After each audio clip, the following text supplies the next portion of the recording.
Hey guys, Musa here from Quantum Home Improvements and Solutions. Welcome to our live chat. And this is your first time to our channel. It's great having you join us. And today I've got with me YouTubers Anthony English, William West, also known as Bill, and Dr. Dominic McLoughlin. So guys, how you been since the last time I've seen you? Good, great. Thank you. Yes. Yeah. So I'm looking forward to this, Musa. Yeah. actually, you will see here set up on the table some food. 2 weeks ago, I released a video on how to make mild garlic sauce. So my first video, garlic sauce, was a huge hit, and it's now well over 50,000 hits. And I get people saying from all around the world that they love the garlic sauce, but can you make a milder version? So it took me 1 year to make a new version, and so I made the video, and it's going really well. And all my videos take a bit of time before they build traction, and once they get traction, they do really well. So guys, I'm going to talk about your channels in a minute, but before we start, I'm going to say a few more things. But guys, can you have try the chicken, the El Jana chicken? So I got this chicken earlier today from Emma and Tony and the guys at El Jana in Penrith. That's good. And so this is their garlic sauce, by the way. Okay. And you guys can try that later, but this is my mild garlic sauce. I'm going to get you to try and tell me what you think. We'll see how mild it is, Musa. Looking forward So to it. what I want to talk about while these guys are setting up, there's a spoon there. That's right. I'll put it here for you. Right. Yep, there it is. And so yeah, we've got a big live chat. We've got a lot to talk about. All these guys have got huge professions and have done a lot in their lifetime, and they share a bit of that on YouTube. So, so we've got the phone going here. Good prompt. Anthony is looking at the phone. I'll keep an eye on the chat. And so if you have any comments at all, please put them through, because there's a lot we're going to go through, and we could skimp on something you might want to know. So please send the messages through the comments, and I'll get Anthony to give me a shout out, and then I'll answer the questions, or these guys can answer the questions. So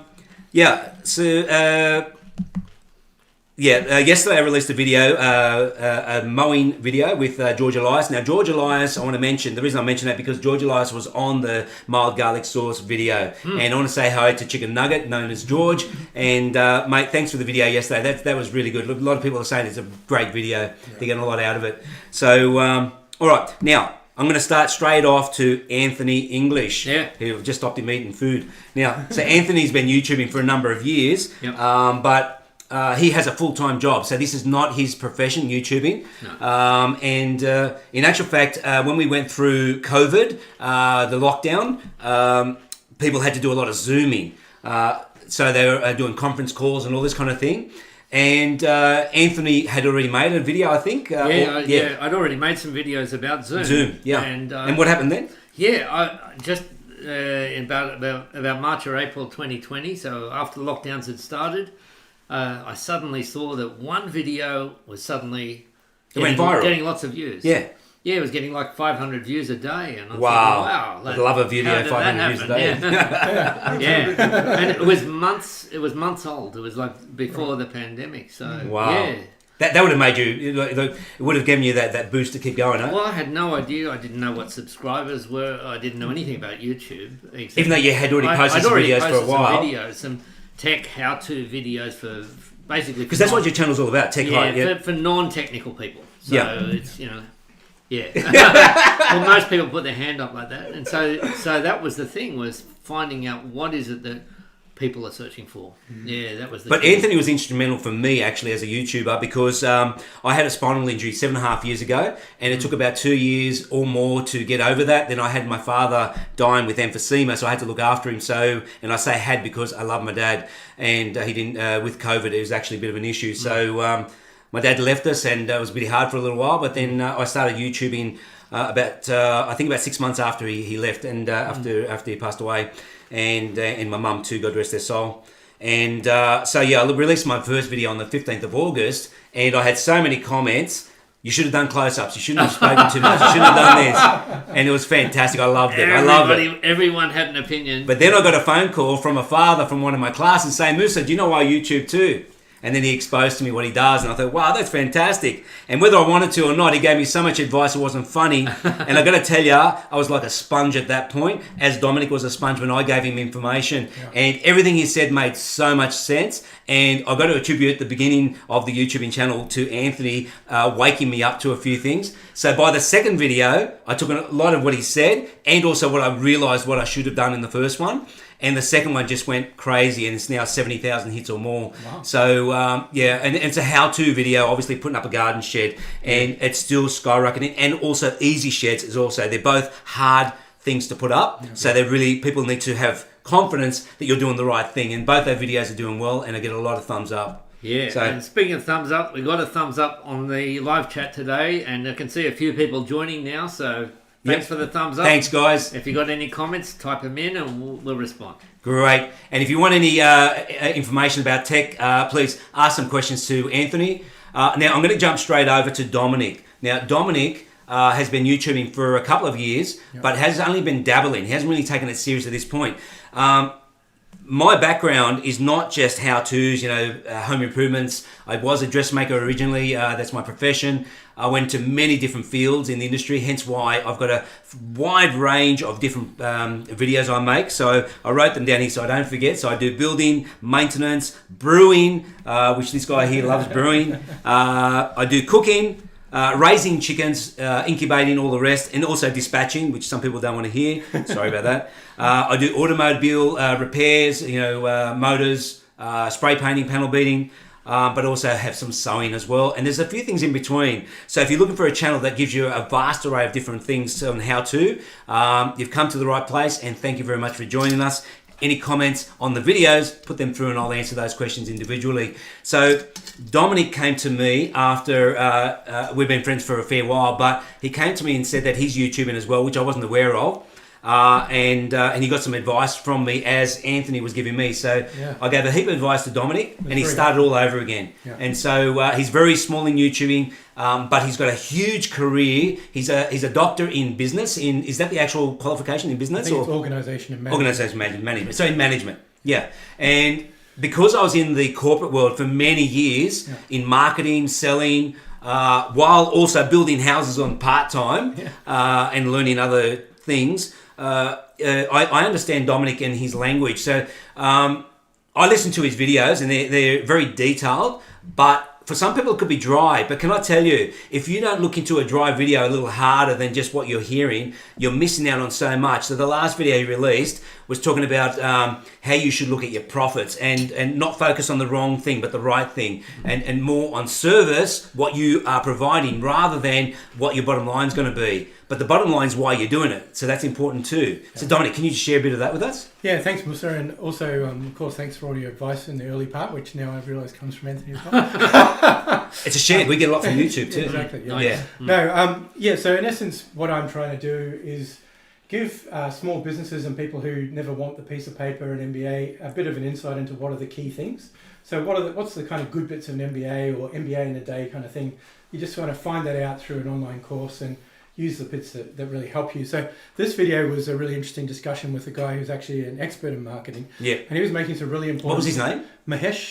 He's an Indian fella, yeah? Yeah. I watched it. I couldn't pick if it was Indian or Sri Lankan or something. Yeah, he's Indian, yeah. And he made some really good points, like a lot of organisations think, I've got to sell more, so they look at turnover and revenue, they don't look at profit. Yeah. And that means that in the long term you're going to be stuck. Yeah, and I ran my own business in Batemans Bay for 6 years. I was in Batemans Bay for 10 years, and I ran my business 6 years. I ended up selling it because I damaged my shoulder and I had to have an operation. And I was doing my own installation. In small towns, you've got to be smart. You can't have high overheads, and if you employ people, that's a huge overhead. Yeah. So, but I did really well. I mean, it was a very successful business. In 3 years, we won the award, the best small business in Batemans Bay, and we became the most recognised out of 14 competitors in a 14,000 population. Wow. That was a big record for me. That was a big thing, but when I first started, I was discounting heavily, right? And it was a big mistake. And then I slowly brought back my discounts and offered more service. And from the very beginning, I gave a high service of what I learned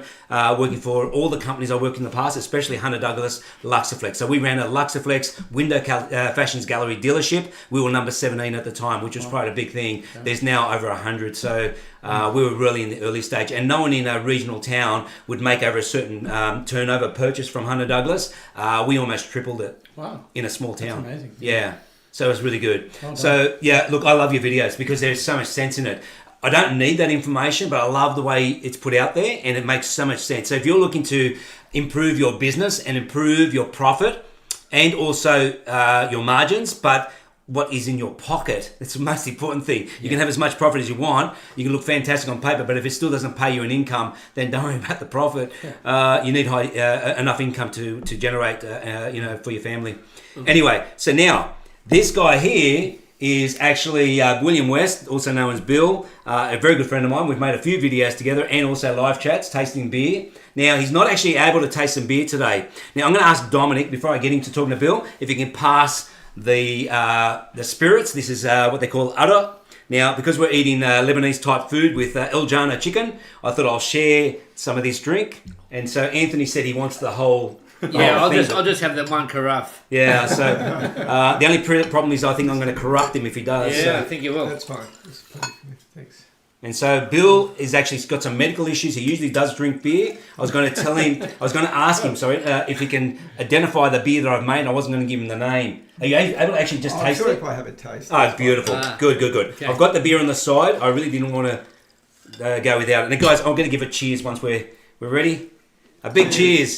This is for the thumbnail. Hey. Cheers! Big smile, guys. Let me just see my face. That's it. Cheers! Beautiful. Anthony was blocking my face. Probably purposely. Hey, Anthony and I are making a video in the next couple of weeks, and it's going to be really good. Now, Very good. Bill West is he's a journalist, but he's also an author.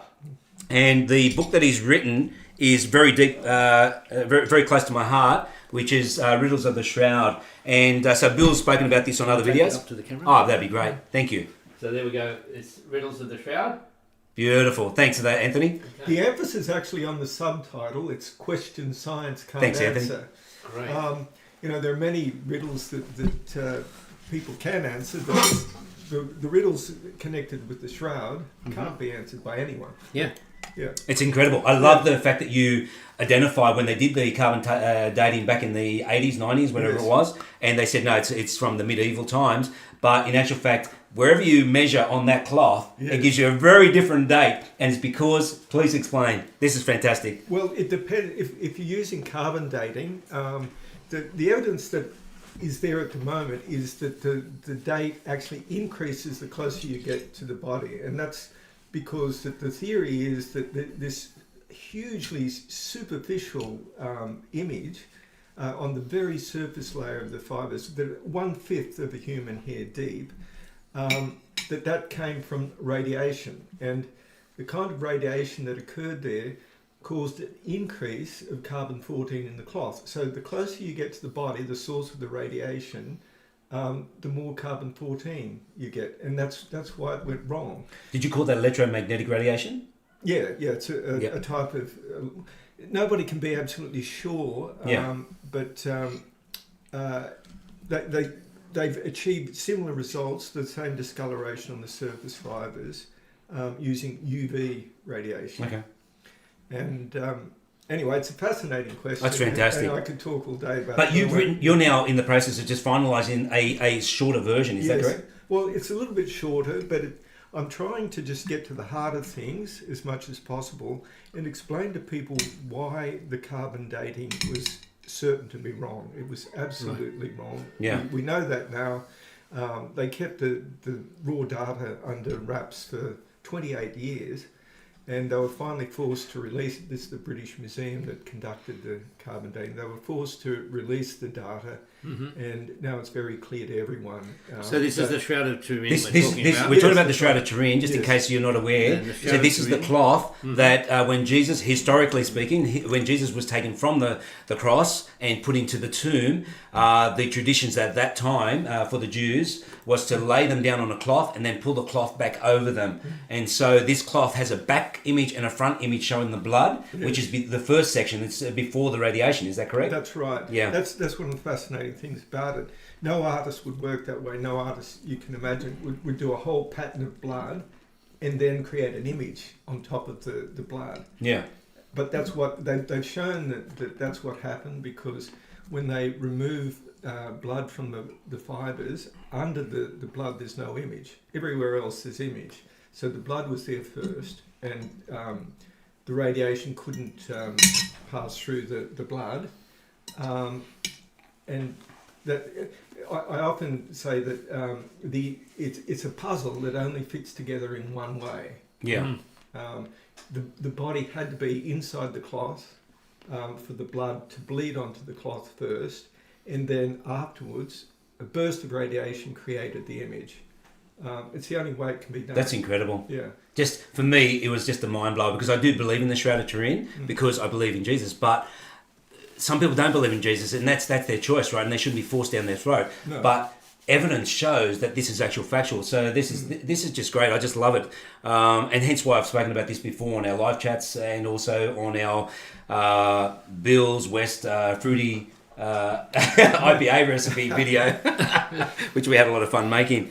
So Bill, when he made that book, he then put it live on Amazon and put a digital version and also a hard copy version, which is print on demand, which I've got a copy of obviously here. So I have put a link below for all these guys' their YouTube channels, but also for Bill West's Amazon, and he's put a video out. Now this is where he's an accidental YouTuber. Now I'm expecting more from you, Bill. I'm going to be honest. I'm expecting more from you. So, Bill... So, what happened with the video? Well, first he put a video out wanting to explain it. Yeah. But then what happened when you released it? When I released the video? Yeah. Yes. Well, it took off very quickly. I think because of the algorithms that they use, and a lot of people are interested in the Shroud. Within 2 months, I had 20,000 views. I think it's up to 22 now. It's just slowed down a bit. But now. Yeah, it has slowed down. But I think the people who are interested have already seen it. Yeah. But the title of it is The Shroud Made Easy, and that's a lot what I'm about with the Shroud. The new book, you mean?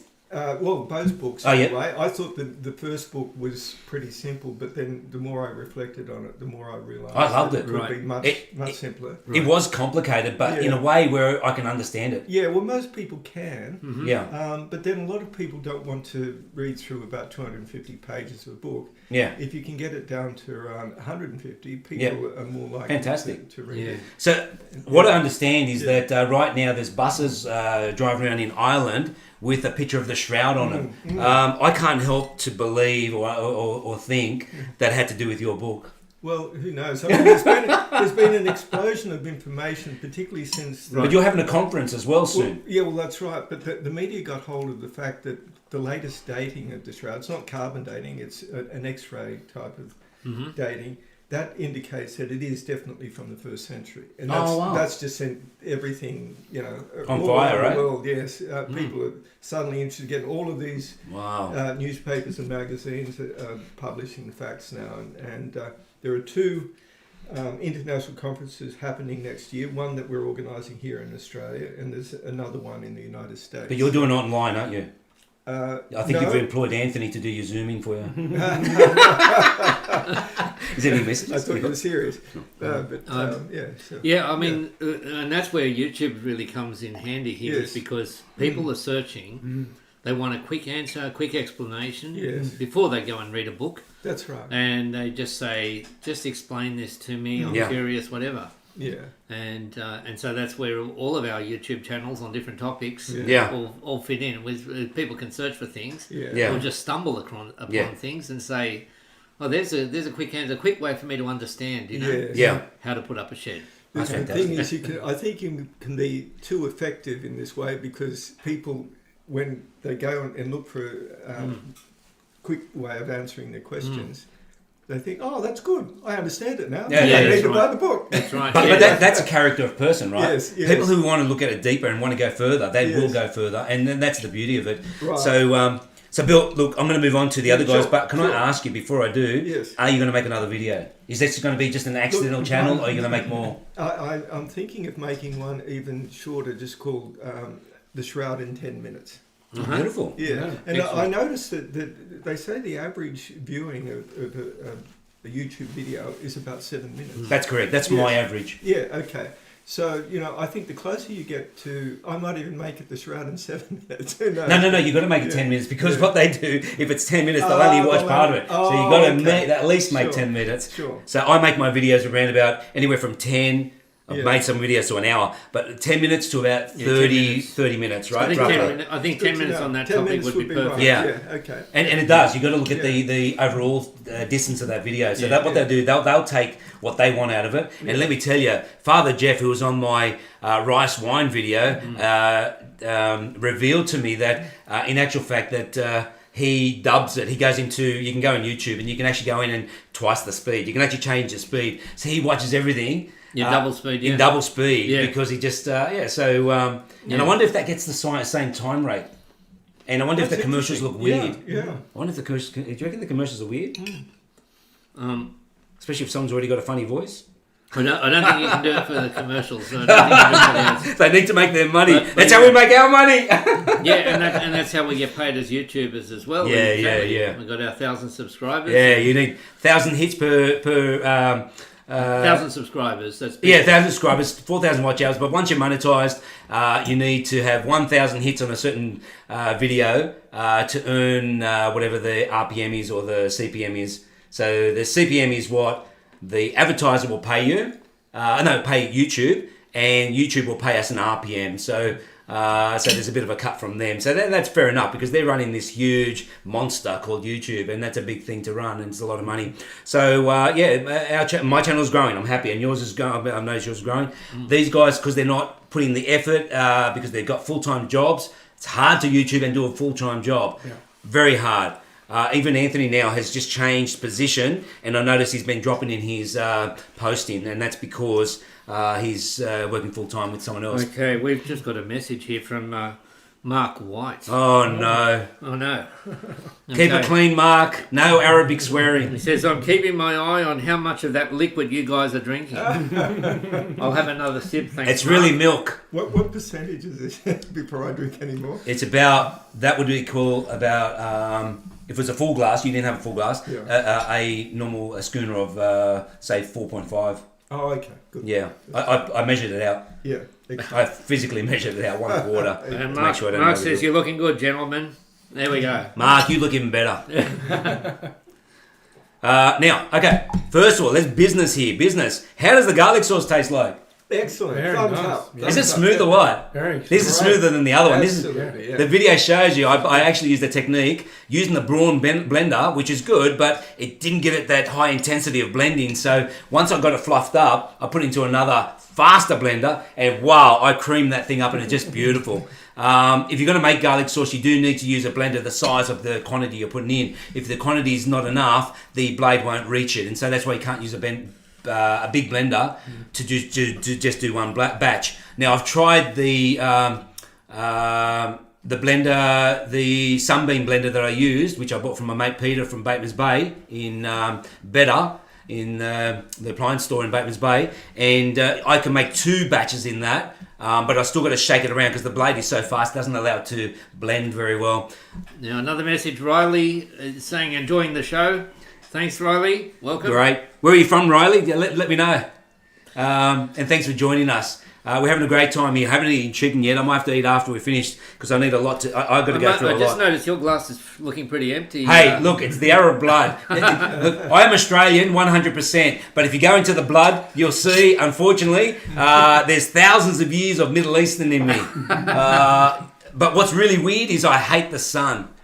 Which I'm vitamin D deficient. That's a fact. I hate being in the sun. Now, a lot of my videos in the sun, so it forces me to get some vitamin D. So that's fantastic. But I get a lot of vitamins from my garlic sauce, which is, But I like the full strength. There is a video that I made full strength, as I said before, and I've got the link for the videos I've got this video link, and from that video goes into the full strength video, which is the one that's got 50,000 hits or more. And Riley's in Melbourne.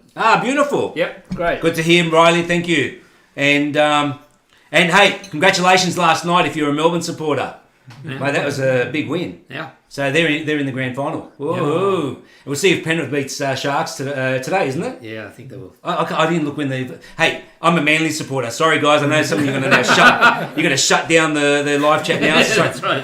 Please don't. Delete Forgive me. It was. I was conditioned into it by an uncle of mine who did actually play for Manly in the reserve grade. Oh, right. Yeah, so back in the 80s. So so his name is Buddy Shalhoub. And anyway, so I believe the most Manly team will win this comp. I had to get that in there, sorry. All right, so there's other videos I'm coming up with that are going to be released soon. I do want to get back to these guys. So now, what have we got? There's so much here, I'll probably have to cut short. Now, there's other YouTubers that I do follow, and they're only young guys. They're friends of mine. And they're only very young, and they've also got full-time jobs, and they're sort of dabbling in it. And so Joseph Suka, who's a very close friend of mine from Intellect Finance, Joe and I are on a lot of videos. He joins us for our beer tasting live chats, which is fantastic. And also I help him make his videos, and so we help each other. I don't charge him, he doesn't charge me. I hope the ATO doesn't hear that. Just joking. Anyway, but Joe is actually, I'm actually teaching him so he can do it himself at the moment, so I haven't got time to continually make videos, so I'm just trying to give him a hand as I've given Dominic a hand. Sure, yeah. And so Joseph's doing really well. He talks about anything to do with finance, and so he's had an accountant talking about superannuation, self-managed funds, and how you can run them. What a brilliant video that was. Yeah. Wow. I blew me away listening to these guys, and editing it made it even better when I was editing that video. Next video with Anthony Suka, who's a solicitor, talking about what you need to do to prepare for your conveyancing to buy a house or a property or investment. Yeah. And the next one's going to be released in a couple of weeks is with Joseph Suka's one of his helpers in the office, the lead guy who does the loans. Sharbil, he talks on there how to get ready to get your documents ready for loans. Okay. Brilliant. Joseph, you're brilliant. So loan approval applications. Everything, he does all of it. You know, and this is the Sharbil guy. He's got a couple of guys in the office. He's actually got his son also, Mufid, and Chantel, his daughter, and a couple of others. Yeah. So and I always forget her name. Sorry. Now and. So also there's other video makers. Roman has got a channel called Converting Hearts. What a brilliant channel that is. A lot of it's AI. Yeah. And if you want to know more about the faith, this guy will direct you really well. He's a very close friend to an apologist called Robert Haddad, and Robert guides him. He also made a series of videos with Father John Fludder, and Journey into the Faith, I think it's called. Got some big shots there, and so they're using AI to talk about the Catholic faith. He is. Yeah, and his channel's growing very quickly. I'm very impressed. He got 1,000 subscribers in a very short period. Yeah, wow. And so and he's good. He's putting some great content out there. Another one is Simon Carrington and his wife Madeline from Fire Up Ministry. They're doing a great job. Yeah, they're great. They're still growing. They've got about, I think, 400 and something subscribers. Yep. They've got a business to run, but they're also YouTubing, trying to get out there in social media. And then there's also Michael from Society and Culture. Now, Michael really only dabbles at this point. He's got a big family and he's got a huge responsibility in his job, so I can't see him putting much videos out there at the moment. I want to mention him because he is on my list down the bottom of my YouTube channel. Any of these guys, if you want to see them, are on my list. If you look below on the channel, you'll see them there, including these guys. So I don't have Bill there, but I do have a link for Bill because he's an accidental YouTuber. But Bill's in the descriptions in this live chat. Videos coming up I want to talk about. As I mentioned, Anthony and I will be making a video shortly. I don't know exactly when, and I don't know when I'm going to release it. But you're going to be rebuilding my house, I think. Yes. And that's the beauty of AI. You can make anything look real. I love that. Because Anthony's helped me so much, I said, Anthony, I'm going to make a video with you, me doing something at your place. I turned up. It took 2 seconds for me to find the first thing. Is that true or not? Yeah, absolutely. I turned up, he says, I found it. Exactly. That garage door. We're going to fix that. We're going to fix that door. Yeah. Now, most people have reversed into their garage door. I'm going to show you how to fix it pretty quick, okay? Yeah. But that's not the first video. The first video is very close to my heart because I made a video on how to wire a Hills clothesline, a folding clothesline, and it went really well, and it's still going well. Yeah. But I was looking, and the guy named John Jensen, who's been on one of my live chats, had a Hills hoist, a new version Hills hoist, not a folding. And I said, let's make a video on rewiring that. He said, great. But then he got cold feet on me. He didn't want to do it. Okay, well. So then when I had a visit of Anthony's house, I picked out 4 things that need to be done over the next probably 6 months or so. Yeah, I'll tell you what, don't get Musa come to your house. He's going to find everything, isn't it? This place I only stuck to the necessities in this case. This is a knockdown and rebuild job, this one. No, it's not. It's a great house. In actual fact, his bricks is what they call a sandstock brick. And it's a clay brick. And it's the first brick that I used on my first house in Seven Hills. So I built 4 houses while I was in my professions. And that sandstock brick is a beautiful brick, a great brick, and it's very expensive actually. Right. So that alone tells me that it's a good house. Okay. Yeah, but it's got good foundations. We're just going to fix it up. All right, fantastic. So other videos coming up. This is really important. Actually, my mate Brian, I was talking about Michael from Society and Culture earlier. His brother Brian needed a range hood to be put up. And so we looked at it and we found out why they didn't put a flute through. They did it the bodgy way, which is actually illegal. So we went there and it was a lot harder than we expected, but we did it and we put a flute through the roof outside to exhaust the fumes. When you don't exhaust your fumes, you're actually asking for fire. So if there's ever, Chicken Nugget can vouch for this, if there's a fire in your home, as George had in his oven, oil caught on fire and it was potentially going to burn his house, he grabbed it and threw it outside and burned himself and had to have years and years of skin grafts. Yeah. Very dangerous. So what can happen at that point, it can go up the flute and into your roof and you can start a fire in your roof. So it's dangerous. So you need a flute. And so we showed how to put up an exhaust fan for your range hood, for your stove, and also put the flute to make it safe. And so that video is going to be released very soon, but not before the video that I made last year and I haven't had a chance to release it, which is the Dark Ale. Cooper's Dark Ale. Now, in a minute, I'm going to get Bill. I'm going to have to probably empty his glass somewhere. You might have to empty it in mine. I don't know. I'm going to empty my glass. Hang on. And I'm going to give him to taste it. I'm not going to tell him what it is, but this video will be released in March next year. So I can't tell you the name of what I'm doing because it's just going to burst everyone's bubble. I'll leave it there for a sec. So this is a beer? Yes, it's 3 weeks old. It's actually still green. I prefer to drink Cooper's beers after 2.5 to 3 months. Now, Bill has disclosed on video, it's actually, I'm not talking out of school, I'm not gossiping, but he's disclosed that he drinks his brew 3 days after. Is this true, Bill, or not? I've got him off. I've caught him off guard. I make very fruity beers, IPAs, with a lot of hops in them. And the fruity flavour is better the earlier you drink it. So that's why I don't drink a lot of it, but I certainly taste it. So just in case you missed that. I like the taste. Okay, so I'm going to get Bill to taste this in a minute. And so this will be released in March next year. The reason I'm releasing March, because you have to have a cold climate for it. So I'm releasing it for the southern climate for Australia. For Australia coming in. Yep. Okay. So Dark Ale is my next brew. That'll be the next release in 2 weeks. Okay. I always release shorts in between. So all my long play videos, long form videos. I was going to ask you what they call them. Long form videos. Yep. I always release as shorts, just to give you a teaser. Shorts is like a 1 minute. 1 minute video. Less than a minute. Video. Yeah. Okay. Mine are 59.5 seconds. Because if you do a 1 minute, as Dominic found out, it goes as a long form. So you're going to take half a second off it. You can't have a 1 minute video. Right. So how do they stop you talking after 1 minute? That's what I want to know. That's the problem, hey. People always ring me and say, Musa, can you talk? And I say, apparently underwater. Especially if I have a adult. Now, Bill, do you want me to just empty it in my glass or do you want to finish it? Okay, good. All right, you finish it. Just slow.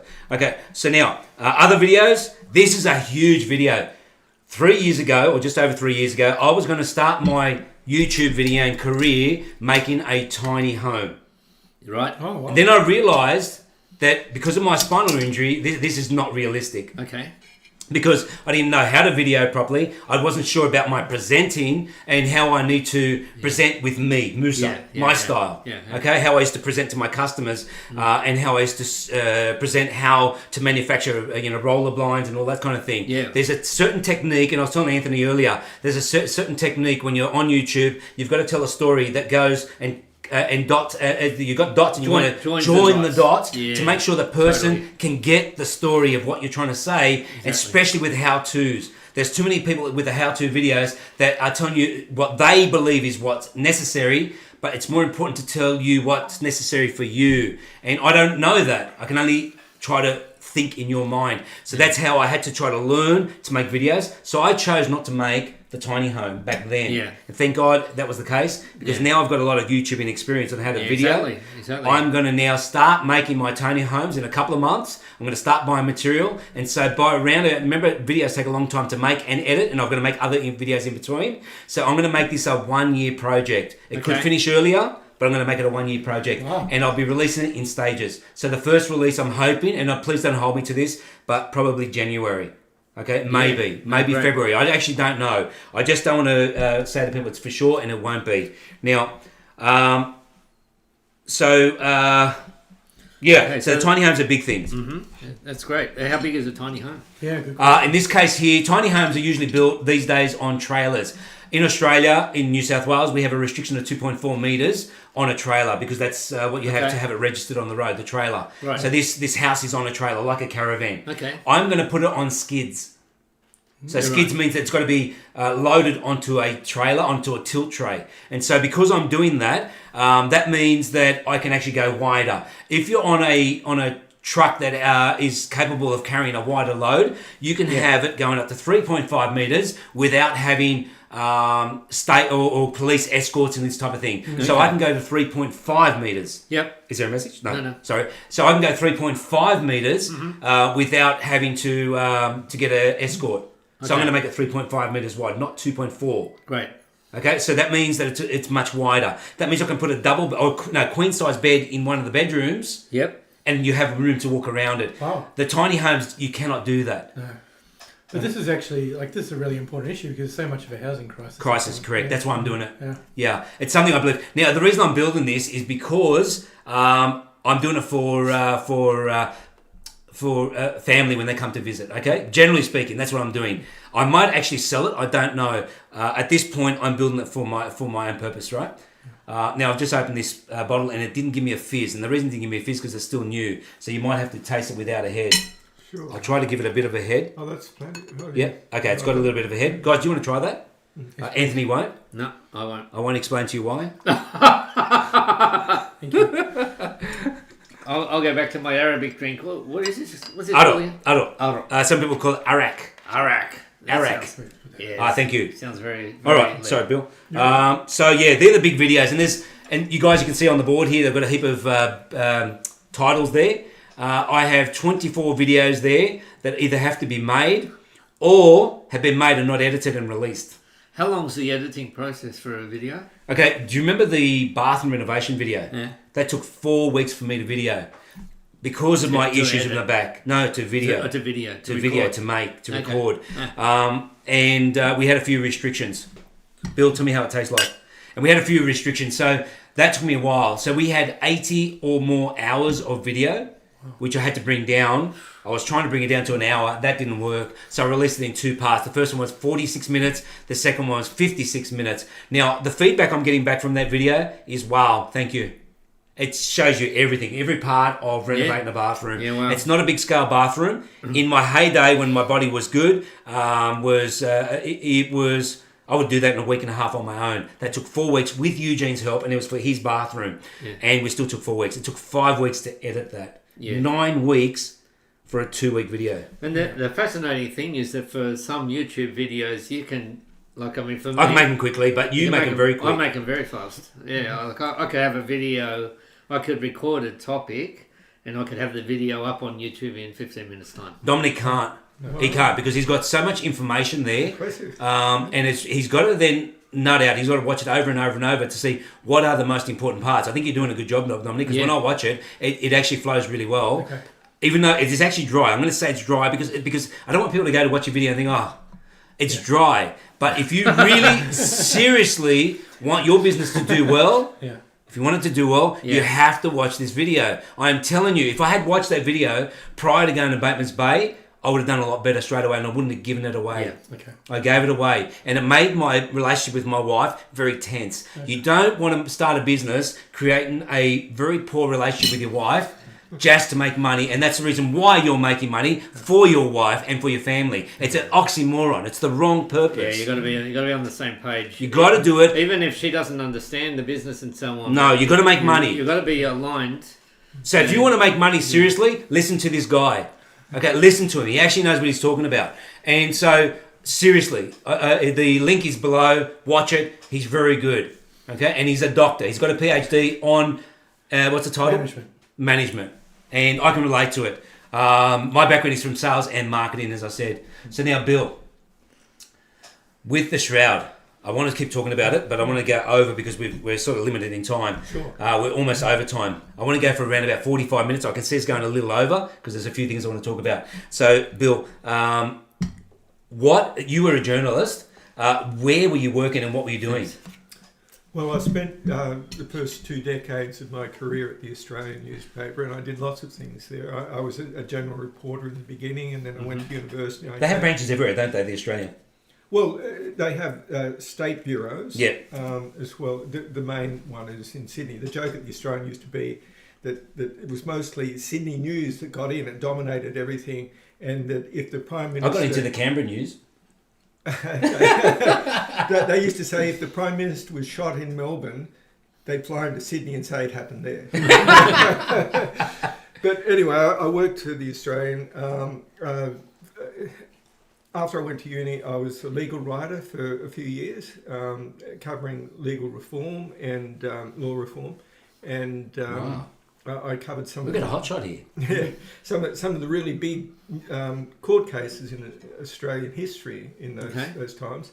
And then I was promoted to. I was an editor of the Higher Education Supplement. I was the deputy editor at first, and then the editor. Wow. And then I left, and I've done a lot of things since then. I've worked on a lot of publications. I started Australia's first online news magazine. Oh, fantastic! The Australian Observer.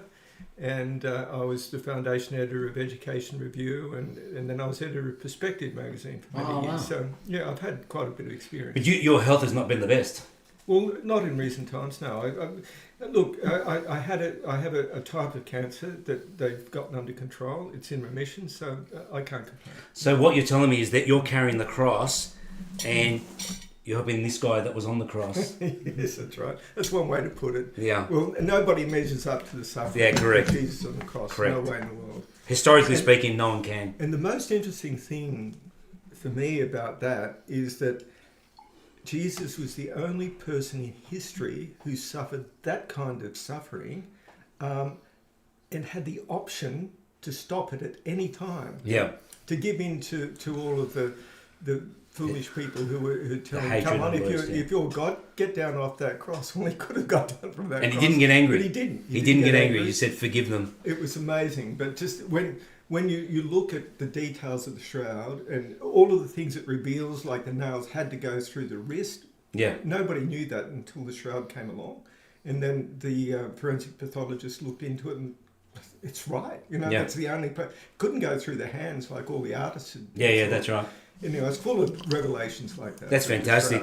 I think when it goes through the wrist, I think there's a fact that it hits a certain nerve, and then you get the fingers doing that. It's called the median nerve. Yeah. And when something passes through the median nerve, apart from causing extreme pain, probably the greatest pain with hands, known pain. Yeah. As one pathologist said, it's like lightning bolts of pain going up the arm every time you move slightly. And he was using. He was pushing his feet up to breathe, to get oxygen. Yeah, more pulling up with the arms. It was absolutely extraordinary pain. Yeah. So that was one of the things that the shroud revealed, that it went through they went through the wrist. Yeah.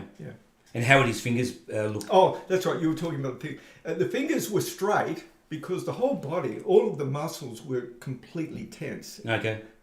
You see a lot of crucifixes where our Lord's head is bent to the side like that, like he's resting. Yeah. It wasn't like that at all. If you look at the shroud, it's stiff because the body's in rigor mortis. It's completely stiff. Yeah. So you're saying his hands were actually open? They were open like that, except for the thumbs. Yep. The thumbs were forced into the palms of the hands. So it was the palms, not the fingers. Okay. Because of the nails going through the median nerves. That caused the nerves to make the thumbs go in. So if you look at the shroud, you've got 4 fingers on each hand, no thumbs. Okay. And no other artist ever did that. Okay. Yeah, they did it as like a peace symbol, didn't they? They did it with this symbol. Oh, that sort of thing. Yeah. Symbolic, but no depiction of the crucifixion that was meant to be literal had the thumbs missing. Oh, you got a comment? Yes. So Mark White again. The shroud tells us more detail as to what our Lord went through for us, incomprehensible suffering. Praise be Jesus. Thanks, Mark. Yes. And it's funny you say that, Mark, because you've given me great suffering. Cheers, Mark. Bus. He likes to use a lot of Arabic words, and that was a clean one. Now, this is business time. What is it? Very good. What is it? Come on, Bill. I'm not going to tell you what it is. I can't until March. Well, it's dark Cooper's. Ale. Cooper's dark ale, or is it's in that family. It's in that family. Sparkling ale. No. It's in that family. Real ale. I can't tell you. You're going to keep guessing until you get it. But what does it taste like? What does it taste like? I'm actually being cruel to you. What does it taste like? It tastes good. Remember, it's green. It's not. I'd be very interested to know what sugars you used in it. It's not light dry malt alone, anyway. It's not alone. Correct. Dry malt in it, but what did you use? What sugars did you use? Okay. Excuse me for a sec. Bill's going to keep talking to you while I get my papers. Well, we're covering a lot of ground here today, eh? I reckon. I mean, from business to the shroud to beer. Yes. I'm not going to show you that. Okay, so I just have to... in my mind, it was light dry malt. Bill said it wasn't, but it's 1 kilo. Of light dry malt? Yeah. Really? Yeah. In my mind, I knew it was light dry malt. I just couldn't remember. Did I put 1 or 2 bags? I can't remember what I put. So it's 1 kilo. It would be 1, yeah. It's not more than 1, yeah. No, it's good. Yeah. It's quite light. It's nice, isn't it? Yeah. I actually like it. It's a bit fruity for me. I actually think it's nice. Yes. So because it's not fully, all Cooper's beers are GMO free, which is genetically modified organism free, which has the best after date. And I made a video on Cooper's Lager. A friend of mine in Batemans Bay, God rest his soul, died on the water. Now, before he died, his name is Sam, and his brother Phil gave me the permission to say this. And so I said it on the Lager video. And this is tributed to Sam when I drink beer. So he started making Cooper's Lager because of me. Because he made another batch of some other tuis or something, and it just turned out to be a disaster. Yeah. And so he died on the water in 2011 on the long weekend in October. Yeah. And so it's coming up to his anniversary. But he'd already made the beer well before that. And so Phil goes to Batemans Bay regularly, and he tried, I thought it was his second last bottle, but Phil told me it was his actual last bottle, 13-year-old beer. And he said, Musa, it tastes incredible. So I messaged Cooper's, and I said, is it okay to drink 13-year-old beer? And Frank from who I always talk to or message said there's no problem with it. The only problem is that it can oxidize and taste bad. It won't hurt you. And so I made the video on that. Yeah. And anyway, so I learnt the hard way. I thought Cooper's, maybe 2-3 years, and the longer you keep it, the better. Yeah, try a lifetime. As long as you have it, as long as it doesn't oxidize, as long as the air doesn't escape, it will taste like a good beer. So that's why this is green for me. But going by Bill's philosophy that it tastes fruitier the earlier, then that's why he likes it. So maybe next year in our live chat, if Bill comes, which I hope he does, he always does. This will be our 4th one next year. You can tell me what it actually is. No, I'll have to reveal to you what it is then. Okay. Actually, no, I'll reveal to you in March because you'll know it's a March beer. You're going to be surprised. Actually, I like this. Yes, it's good. Because I'm not into bitter beer. It's got a bitterness, but it's got that nice fruity taste to it. Yeah. And so, sorry, I'm not going to tell you guys, but I don't want to spoil my video. Not too early. And I know that's a teaser, but I'm not being slack. I just... Anyway, so guys, look, we're coming to the end. Tell me, just quickly. Oh, you got another message from... No. I thought Mark might put something on Bush. I don't know. Oh, you never know with Mark White. Yeah. So, tell me, how are you going with YouTube? Are you going to keep making us videos? Yeah, I'm gonna keep going with the videos, and the key is to find out what people are really think that they need. Like if I give a technical video, I gave a technical video on how to turn off your camera on Zoom because a lot of people wanted to know. Yeah. But people were not so much searching for that; they were searching for how do I hide my face. I remember that. Yeah. I would never have thought, but that's the emotional thing they're searching for. Yeah, but you haven't seen their face. Yeah, that's right. How do I hide my face? And once I understood the emotional reason that was driving people to do a search on YouTube, which they wouldn't necessarily ask somebody in person. Yeah. You know, and they'll say, "Look, how do I hide my face?" But even putting a background, like you might have a messy room and you want to hide your messy room, and you want to put a nice background. I think that video did okay, didn't it? Yeah. Well, my biggest videos had 400,000 views. Yeah. Wow. So, what was that about? That was the one about how to either hide my face or mute myself on camera or something. Yeah. Mute the camera. It was something to do with that. Yeah. Interesting. Or how to change my. That's right. When you turn off your camera, how do I change my profile picture? That was the one. Yeah, that's right. And then I put up a new one of the same video, the same thing, but I created it a little bit differently. And the two are competing against each other. They're both doing really well. Oh, fantastic. Great. So, one thing from my experience with the videos I'm making, I didn't do my thumbnails very well. I didn't make good titles. It's really important when you're doing YouTube videos that you put good titles, good thumbnails, something that's really catchy, something we always can improve on. Even yourself, Dominic, you've got to keep looking back at it. And I look at mine and I come back at it. Now I've got a certain process. Now, my quantum colours is this. So what I do, you'll see the logo showing on this live chat. So all my videos, pardon me, will have a title with a red and white, and with a blue and black. It's a catchy title, and then so I just write in the words that are necessary for the person to understand what that video is about, and then the title then sort of follows that through. So it's picking up, our channel's growing, I'm very happy about that. I do ask if you please share my videos, that you subscribe and like, and for all these guys, we're getting close now, we're only a couple of thousand off, or a few thousand off, hitting 1 million views. Anthony's well over that. He's like 3.5 million. Yeah. So I just asked if you could please just support us on that. And I really would really push the fact that these guys are really good. There's a lot to be discovered. But also the shroud. I mean, that is such a great video. Very well explained. You did really well. That's your first video, and you did so well in explaining that. Yes. First time I've used PowerPoint. All right. I'm impressed. Oh, thanks. I'm impressed. So, guys, Dominic, you're next. What would you like to conclude on? With respect to what exactly? What you do. Oh, what I do. Okay. Yeah. So I guess, first of all, thank you all for joining us. This has been great to taste the mild garlic sauce, which I've really enjoyed. And also, I got not only the Aruk, but the home brew as well. So this is fantastic. That's fantastic. So, What do you think of the home brew? I really liked it. Yeah. Good. I actually tasted the fruity and the bitter after. Yeah. It's sort of, you got to wait for that to, it lingers, and you got to wait for that to sort of hit. Yeah. But Anthony won't know that. But that's fine.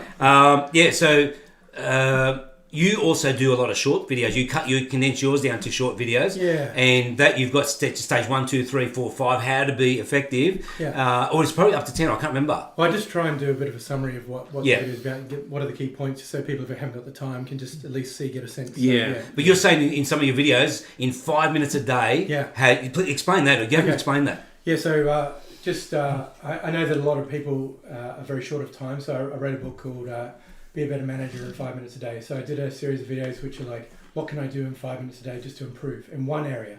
So just like starting somewhere, doing 5 minutes, doing it each day, and then moving on to the next. Yeah. They were brilliant. They were really good. Very good points. Short, sweet, and you can take action on that. And things you probably already know about. Yeah. But unless someone connects the dots, you actually can't work it out. So now, Bill, you're the last one. What do you want to finish on? Anything you got to tell us? Anything. Love the beer. Now, I do have here a breathalyzer, just in case. I don't want these guys driving down the road and then finally they've got to have to blow in the bag. So I've got the breathalyzer here, make sure that they leave safely. Responsible serving of alcohol. And I've got to say, we enjoy drinking socially. And but I've got to say, please drink responsibly. Oh, I was going to mention one more thing. There's a fella by the name of, no, I won't say his name. His YouTube channel is Stoneyard Vineyard. So Mr. Stoneyard, I call him, makes some great videos on some very exotic beers. Like he just puts like 1,000 ingredients in and gets a concoction that is just incredible. Now I haven't tasted it, but you can just go by the recipe that he puts a lot of thought into what he does. And so he's from Buffalo, New York. Buffalo. No, is it? Is that in New York? New Jersey. New Jersey, yeah. So he's from Buffalo, the western suburbs or something there. Anyway, and mate, if I had more money and I didn't have this back problem, I'd be flying there to taste his beer. I messaged him only this morning saying the same. Now he's a bit of a larrikin. I've got to say straight up front. I always like to tell people what they're going to expect on the channel, just as I did with Dominic. Do not just turn off the video. Watch it because you're going to get something from it. But not just Dominic, but also from Mr. Stoneyard. The guy's a larrikin, but he's fantastic. He knows what he's talking about. He does put some silly videos out there. Some of them funny. Some of them I look at and think, but he's good. And his wife is a great cook, by the way. So Mr. Stoneyard's fantastic. Buffalo is New York after all, sorry. Yep, okay, great. Who was that? No, Buffalo, New York. Oh, you looked it up. Yeah, fantastic. Okay, great. So, sorry, I cut you short. Tell me, what do you think of beer? It was great. And my your book? advice is just stay safe. That's funny. Yeah. That's great. Hey guys, we're going to have another live chat before the end of the year for Christmas, and we're going to have, as far as I understand, Joseph Suka is going to be available, so it's Chicken Nugget. I may have another guest, I'm not sure. But anyway, so I'm just lining up the outro. So guys, thank you very much for joining. Guys, thank you very much. Thank you. That is brilliant. This guy's incredible. This guy's incredible. Thanks, and this guy's incredible. So 3 incredible guys. It was hard to get them all together.